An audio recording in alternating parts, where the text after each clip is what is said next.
Chapter 1. My father once told me that the pond in Aldec's Pond dried up hundreds of years ago. So I asked him, if the pond was gone, why was it still called Aldec's Pond? He shrugged and said the name suited the city, so they left it. Then I asked who Aldec was. He didn't know, but said he'd check. I'm still waiting. I was waiting for Gomi at the foot of the Loco Hills. Gomi was my twin brother, older by exactly 6 minutes, but the way he talked to me, you'd think it was 6 years. We didn't look anything alike. My little brother Pargo, he was 7, looked more like me than Gomi ever did.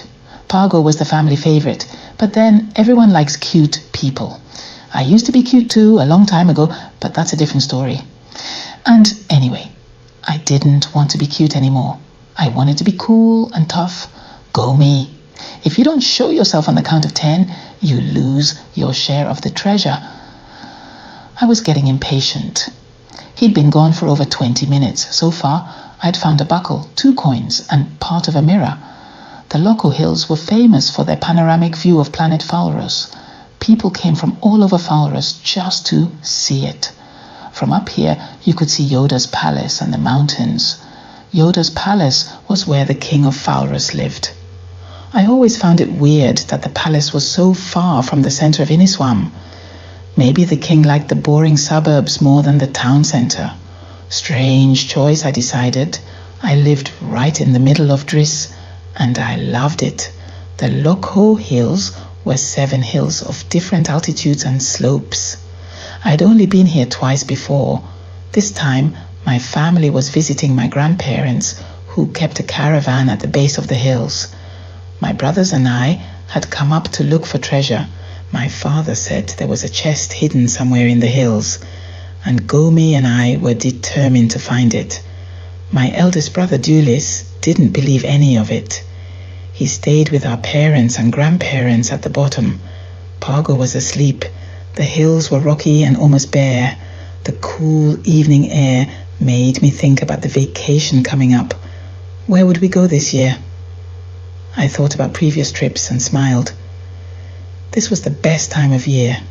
The anticipation of great things felt as good as the vacation itself. I walked a few steps left and sat on a rock, looking down at the distant ribbon of the Yeni River. From up here, it looked so straight, I thought God must have used a ruler. We learned in school that the Yeni River emptied into the Prolino Sea, the Arched Sea. I'd never been to its beaches. I hadn't seen much of the Yeni River either. Its course didn't pass through my home region of Korponti. Sitting there on the Loco Hills, I thought about my geography lessons. I didn't like geography. That was Gomi's thing. We were different, he and I. Different in a lot of ways. Speaking of which, Gomi, where are you? I shouted again, looking around. He had gone right up to the summit. A few minutes ago, I could hear his voice as he tried to get our parents' attention, but they didn't hear him. He was too high up. I could see them clearly from where I stood, but they didn't seem able to spot us. They weren't worried about Gomi and me. We had been given 40 minutes to play, and then it was bedtime. We were leaving for Driss first thing tomorrow, and Grandpa and Grandma were heading back to the city of Barnistas, where they lived. Gomi! Silence. I began to worry. Why wouldn't he answer me? Could he not hear me? Surely he wasn't that far away. I started to climb, slowly at first, then frantically. Luckily, the hill I was on wasn't steep at all. Dad only let us go up on the condition that we stayed on this particular hill. It took me 3 minutes to reach the top of the little hill. I looked around for Gomi. There he was, his back to me, knees on the ground. Gomi! I exclaimed, curious. What are you hiding? Sure, he whispered. I moved closer.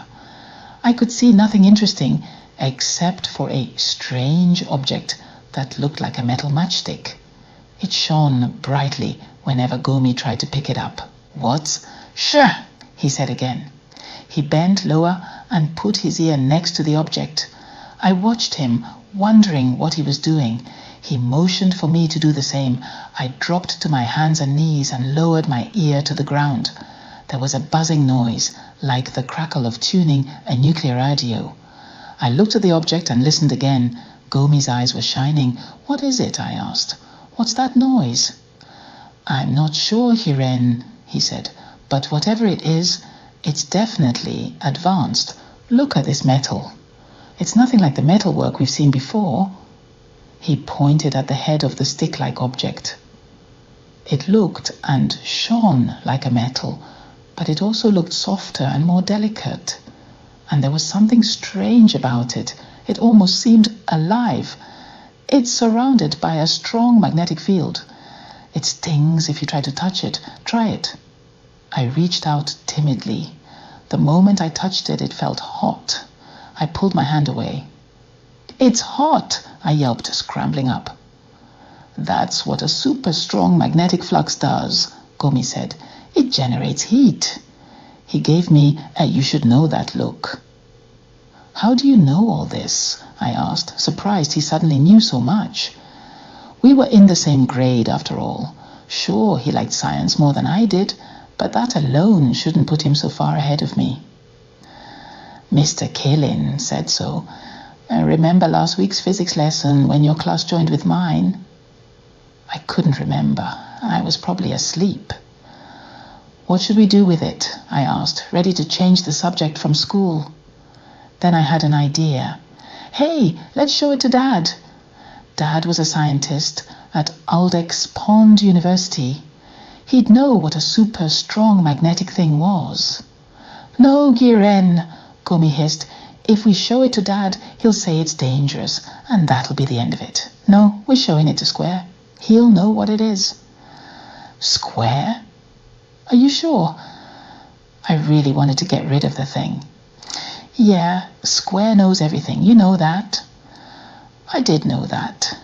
Square was my best friend and practically a prodigy in physics and everything science-related. But how do we get it down? We can't touch it. "Oh, right."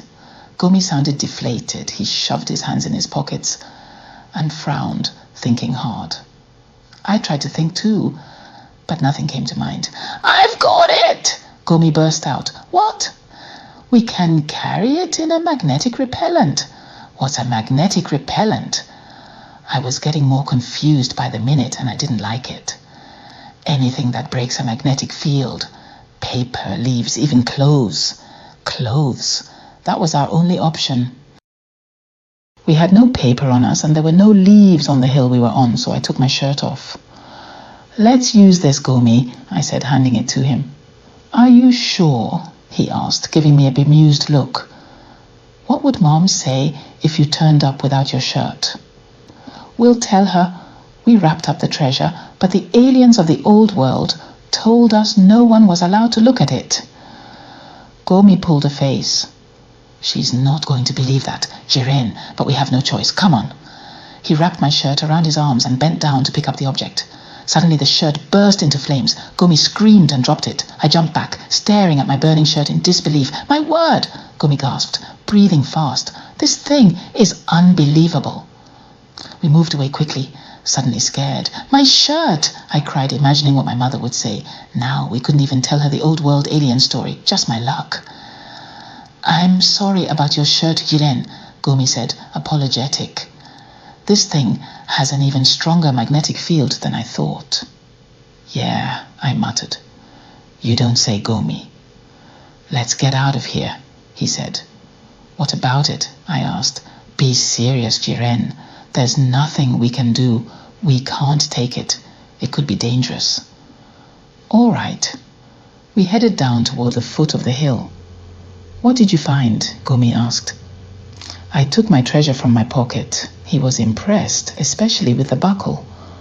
I showed him the broken mirror with the pink rim.